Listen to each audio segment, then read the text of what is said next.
Selamat datang di obrolan Sticommerce di channel YouTube kesayangan kita sejak tahun 2016, the one and only Sticommerce TV. Gimana kabarnya selama masa pandemi ini? Udah hampir 2 tahun nih kita sahabatan atau bestian gitu ya bareng sama COVID-19. Dan semoga kalian selalu sehat dimanapun kalian berada. Atau mungkin udah banyak yang nambah selama masa pandemi ini.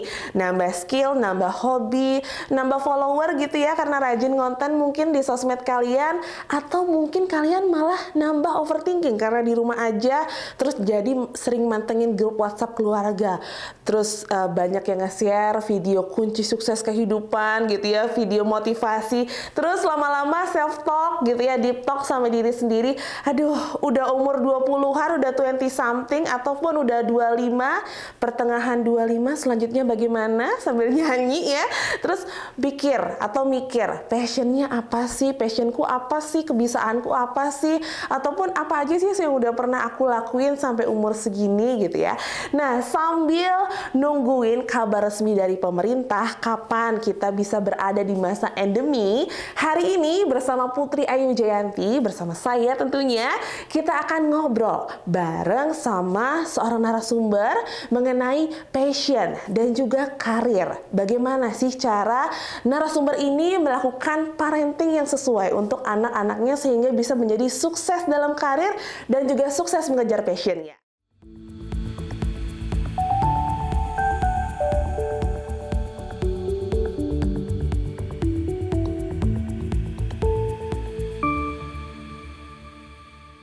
Selamat pagi Pak Rektor. Selamat pagi Mbak Putri. Bapak Dr. Dan Hermawan. Sticommerce pasti sudah pada tahu ya. Gimana kabarnya Pak selama masa pandemi ini? Ya, baik dan selalu sehat. Dan Selalu mudah-mudahan itu terus berlangsung dan Yes. kita harus menjaga kesehatan itu karena sebetulnya dari dulu kesehatan itu paling berharga. Betul sekali, kesehatan tuh mahal ya Pak ya. Mahal, ya. Tapi sebenarnya murah kalau misalnya kita bisa menjaga dan mengantisipasi. Ya, terasa mahal setelah kita sakit biasanya.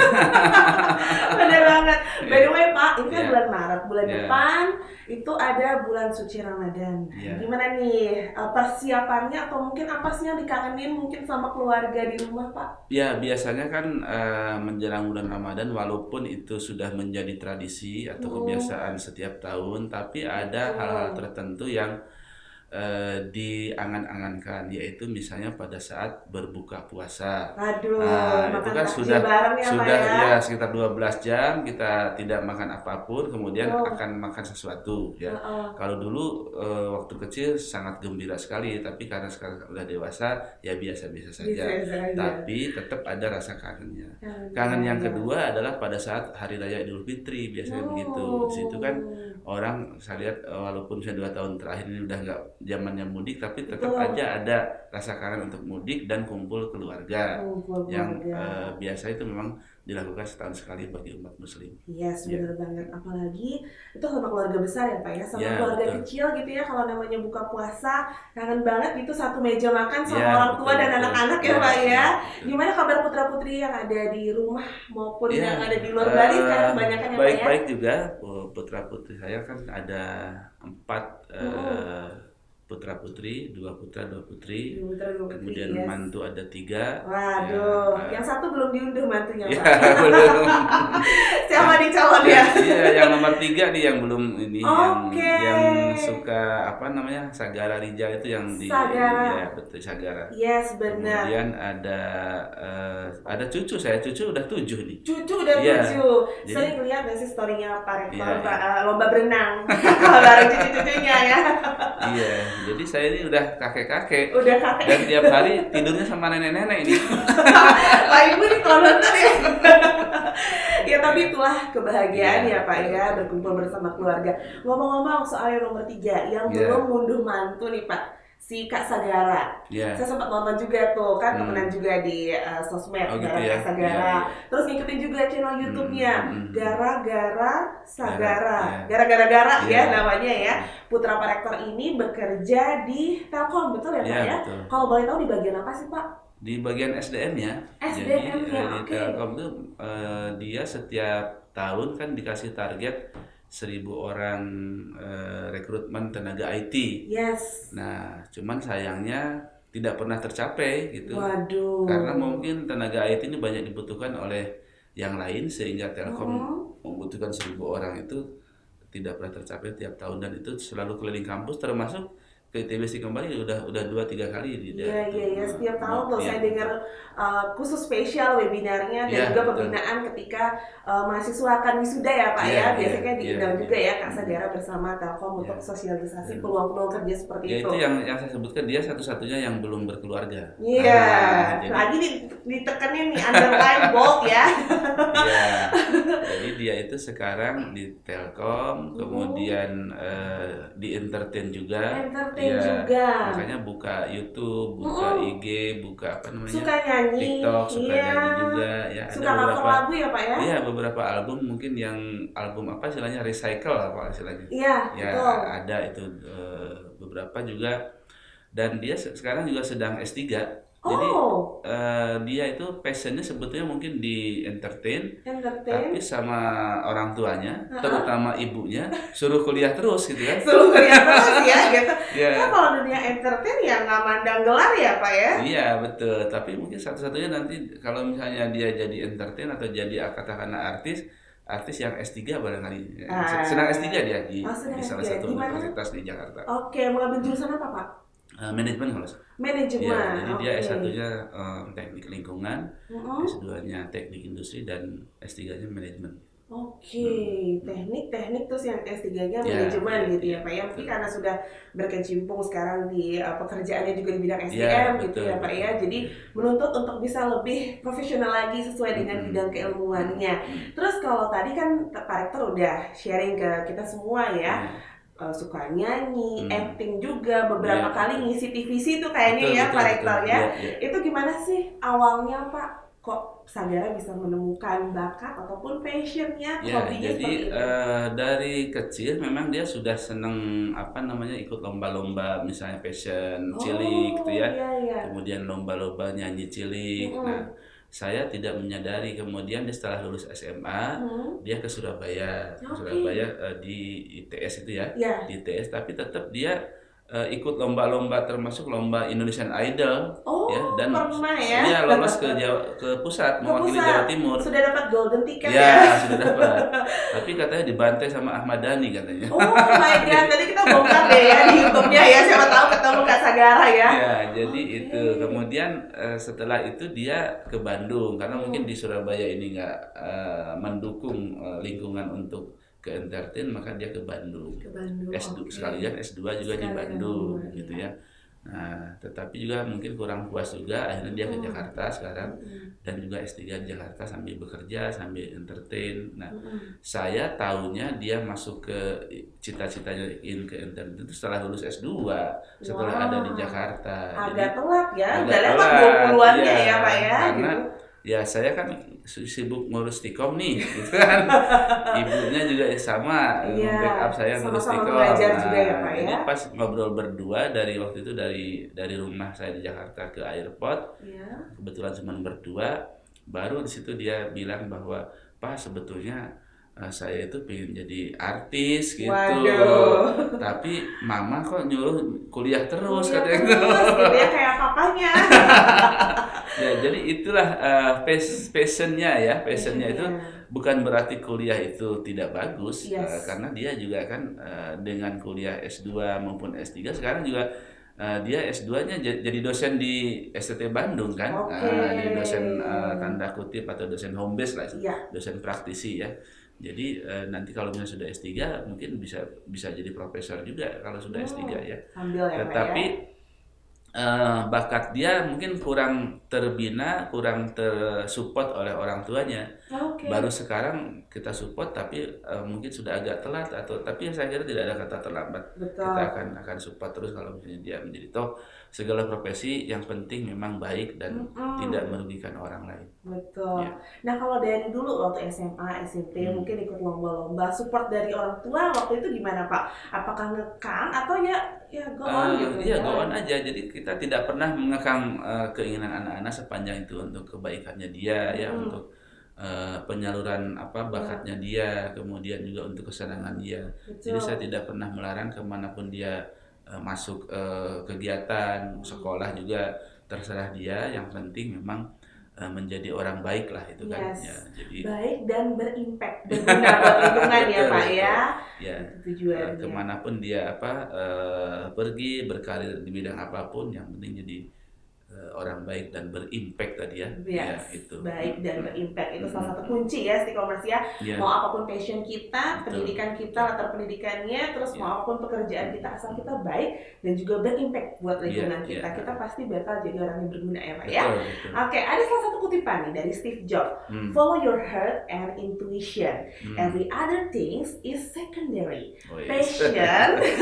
Ini kita ngomongin dan saya mau ngasih pilihan ke Pak Rektor nih. Passion atau kemapanan Pak? Menurut Bapak mana yang harus kita pilih? Kadang ini Pak, ada yang ngejar passion dari awal gitu ya. Apalagi anak-anak sekarang sudah dengan sangat mudah mencari atau menggali informasi tentang passion. Katanya kerja sekarang harus sesuai passion, biar semangat bangun pagi, terus meniti karirnya oke. Nah, sedangkan mungkin kalau dia untuk passionnya sejalan dengan pekerjaannya, mungkin dia tidak mendapatkan kemapanan yang harus dia raih secepatnya. Bagaimana menurut Bapak masalah itu?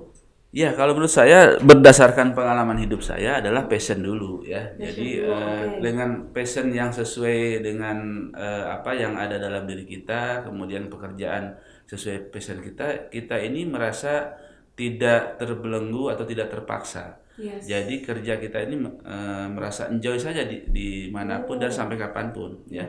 Saya sudah merasakan itu. Saya ini passionnya adalah di bidang pendidikan. Makanya dulu sempat saya menjadi manajer keuangan salah satu perusahaan farmasi terbesar di Bandung. Tidak cocok. Menjadi auditor di kantor akuntan publik di Bandung yang cukup besar, tidak cocok. Masuk PNS juga yang semua dambaan semua mendambakan menjadi PNS, apalagi tidak cocok. Apalagi PNS idaman banget ya Pak ya. Nggak cocok tidak juga. Cocok. Iya, saya 8 tahun di ASN atau PNS nggak cocok juga.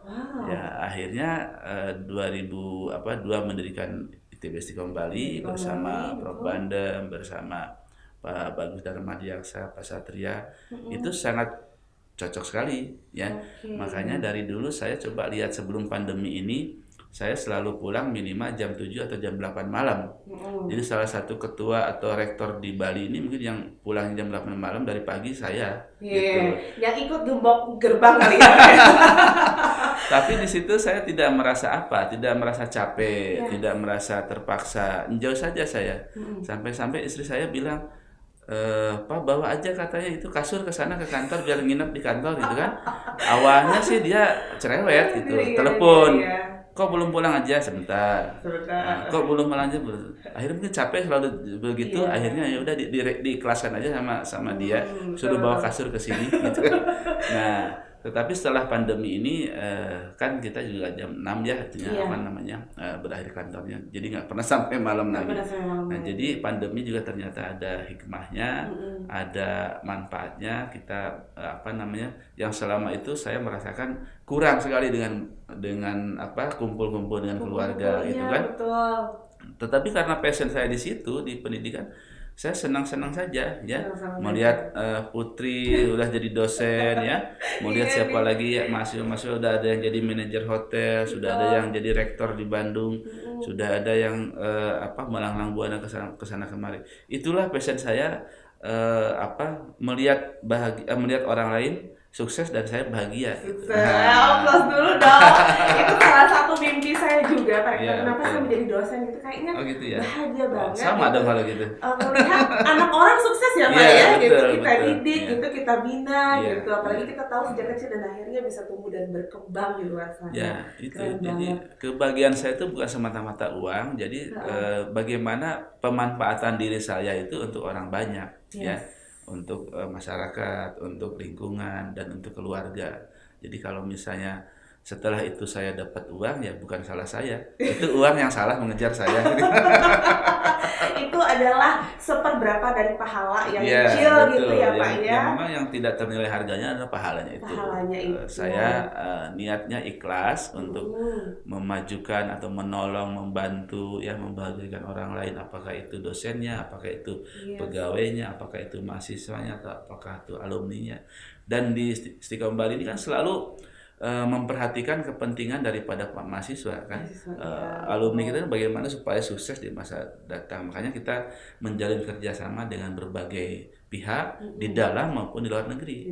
Dan luar negeri kan sekarang sudah 200 orang yang kita kirim ke luar negeri ya, baik itu mahasiswa maupun yang sudah bukan mau mahasiswa. batch 2 ya Pak ya, Ya, gitu betul, ya tahun itu. ini, dan yang ke Jepang juga udah banyak Ya, banget betul, berangkat betul. gitu ya, jadi memang kita Nah, kasih banyak kesempatan dari Istiqomah. jadi bagaimana supaya para mahasiswa itu belajar mengenal dunia kerja atau dunia wirausaha sejak dari mahasiswa ya. Jadi itu dikasih opsi, kalau misalnya mahasiswa tidak mau ya juga nggak apa-apa, itu kan fine saja. Oh saya mau fokus kuliah saja, itu juga baik, gitu silakan ya. Oh saya mau kuliah sambil aktif sambil kerja, silakan juga. Saya kuliah sambil aktif juga silakan. Saya kuliah sambil kerja saja juga silakan. Jadi berbagai opsi kita berikan kepada para mahasiswa, dan kita lihat hasilnya. Saya kira sudah Putri dan teman-teman yang lain ketahui bahwa ITB Istiqomah Bali ya lumayan lah sampai sekarang eksistensinya. Gara-gara itu alumninya sukses, karena kesuksesan alumni adalah kesuksesan perguruan tinggi. Dan gitu kan. juga kebanggaan hati kita sebagai Ya, pengajar betul, ya Pak betul, ya. betul. Nah itu juga salah satu cara dari Istiqomah Bali memberikan berbagai macam alternatif untuk mahasiswanya juga bisa menggali passion mereka. Ya, Betul ya Pak ya. betul. Mau jadi entrepreneur Ya, sejak ya, dini, mau oke. bikin startup sejak Ya, dini, it's okay gitu.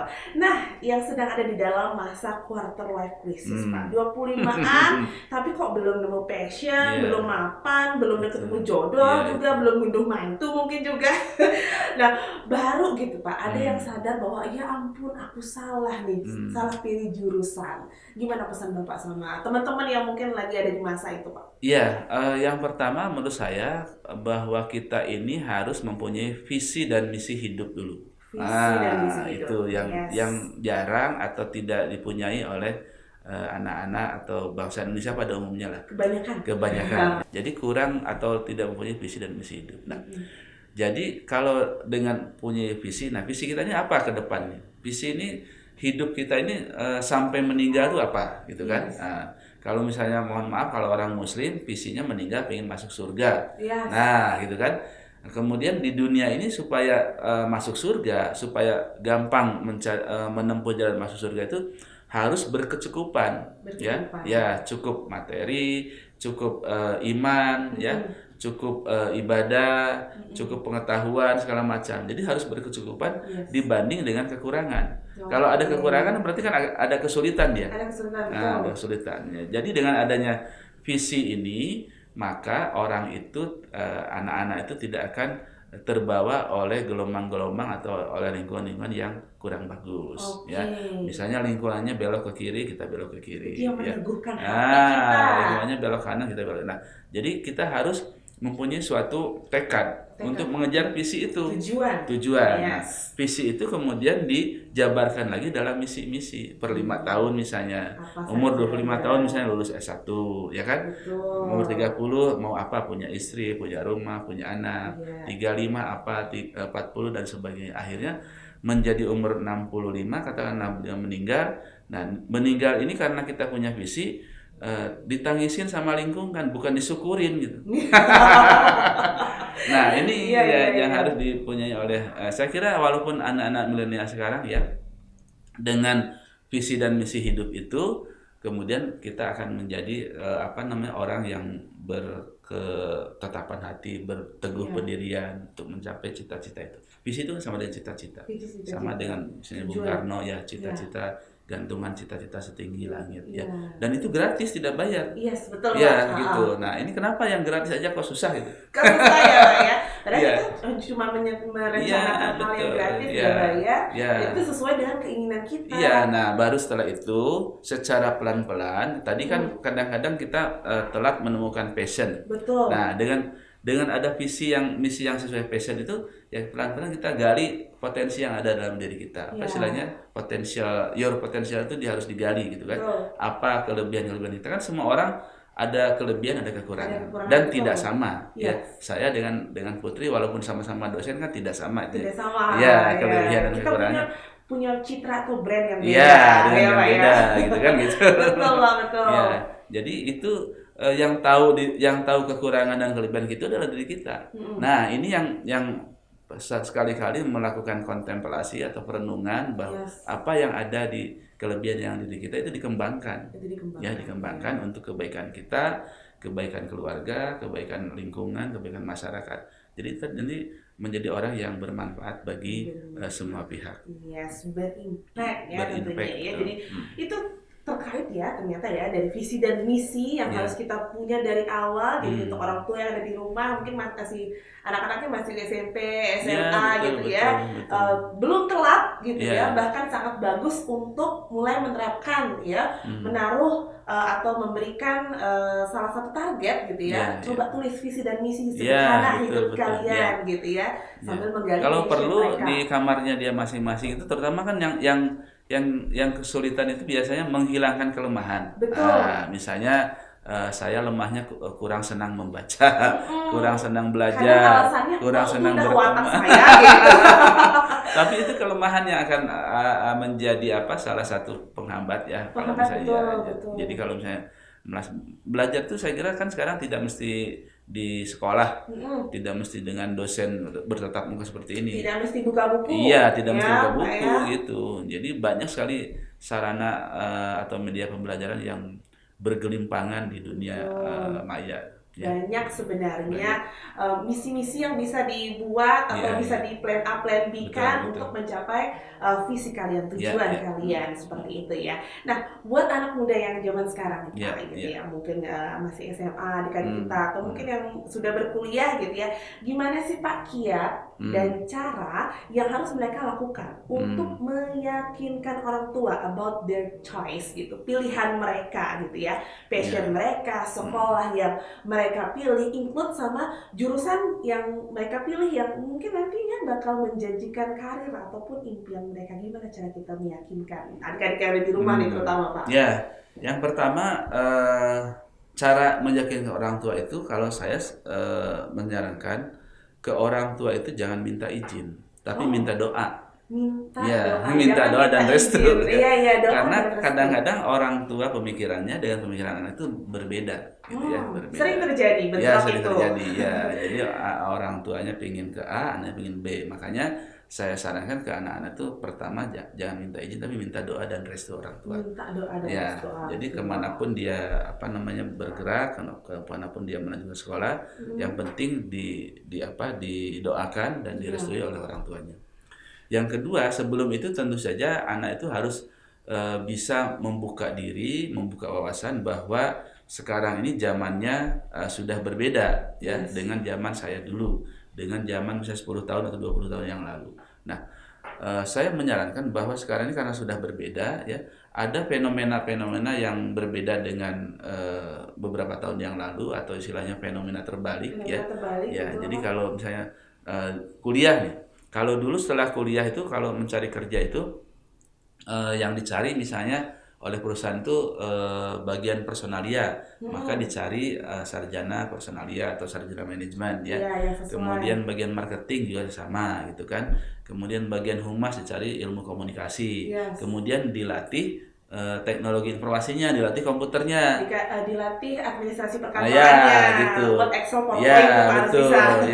Kalau sekarang itu kebalik ya, beberapa perusahaan yang sudah maju, sudah besar, mencari sarjana komputer dulu, ya, kemudian dilatih personalianya, dilatih SDM-nya, dilatih marketingnya, dilatih kehumasannya. Ya, itu yang terjadi di anak saya kemarin itu.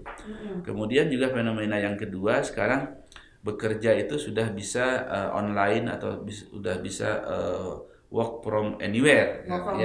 Beberapa alumni Stikom yang saya tahu sudah ada yang bosnya ada di Perancis, bosnya ada di Inggris, ada di Jerman, tapi kerjanya di Bali ya, atau di tempat kosnya malah gitu. Betul. Kemudian Stikom juga sudah melaksanakan magang online. Itu juga akan menjadi booming di masa mendatang. Kemudian fenomena yang berikutnya adalah beberapa kali salah satu instansi pemerintah datang ke kami untuk menginformasikan bahwa formasi bidang IT ini selalu tidak mencapai target. Ya, formasi-formasi bidang yang lain non IT selalu membludak, tetapi formasi-formasi katakanlah sarjana komputer, ahli media komputer itu selalu tidak tercapai targetnya karena susah mencari orangnya. Jadi ya lulusan-lulusan IT mungkin banyak terserap di bidang lain sehingga ASN pun kekurangan. Nah, itu fenomena-fenomena itu menjadi dasar pemikiran bagi generasi milenial atau generasi muda sekarang itu dilihat itu bagaimana maksudnya seperti apa gitu. Peluangnya seperti apa yang saya katakan ini dicerna kemudian dipikirkan. Nah, mungkin ya lebih bagus yang lulusan SMP itu masuk SMK Teknologi Informasi, yang lulusan SMA SMK masuk mungkin ke kuliahnya jurusan Teknologi Informasi juga. Nah, setelah itu baru berkarir di bidang lain.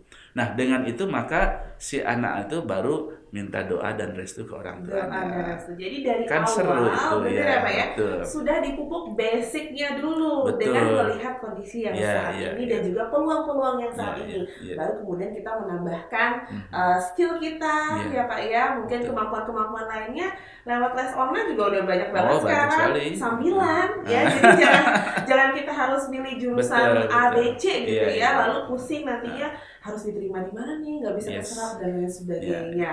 Waduh, udah banyak sekali Pak obrolan kita hari ini, mulai kenalan sama anaknya Pak Rektor, Kak Sagara tadi ya, dengan passionnya di dunia entertain, terus sambilan juga sekarang ngajar juga, ngambil kuliah S3 juga ya, calon dokter ya Pak Rektor ya, terus juga sambil kerja juga di perusahaan multinasional bisa dibilang Pak ya, Telkom tersebut, dan juga banyak sekali dapat motivasi dari Pak Rektor perihal passion ya, dan tadi kita bicarakan bagaimana sih dengan passion dengan kemapanan. Jadi kalau boleh saya simpulin ya Pak Rektor ya gitu ya.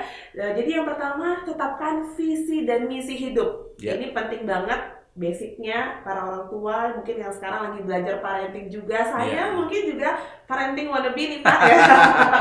Juga belajar ternyata penting nih anak-anak punya visi dan misi hidup gitu ya. Kemudian sambil mencapai visi, mencapai tujuannya, misi tersebut juga akan mengarahkan kita pada passion kita, betul ya Pak Rektor ya. Dan yang terakhir, lihat peluang, lihat kesempatan, jangan sampai salah ambil jurusan. Dan yang keempat, penting sekali setelah melakukan itu semua, minta doa dan restu orang tua ya, karena kita nggak bakal sukses ya Pak ya kalau tanpa doa dan restu orang tua. Yang mau ngikutin gaya parenting ala Pak Rektor nih gitu, yang ngebebasin anak-anaknya untuk follow passionnya mereka, tapi tetap juga diimbangi dengan pendidikan yang baik untuk masa depan mereka. Terima kasih Pak Rektor. Terima kasih, selamat pagi ya, semangat pagi, semangat terus. Terima kasih. Stick kembali bareng-bareng ya Pak ya. Always the first. Thank you Stick Commerce. Sampai jumpa di obrolan Stick Commerce TV lainnya. Dadah.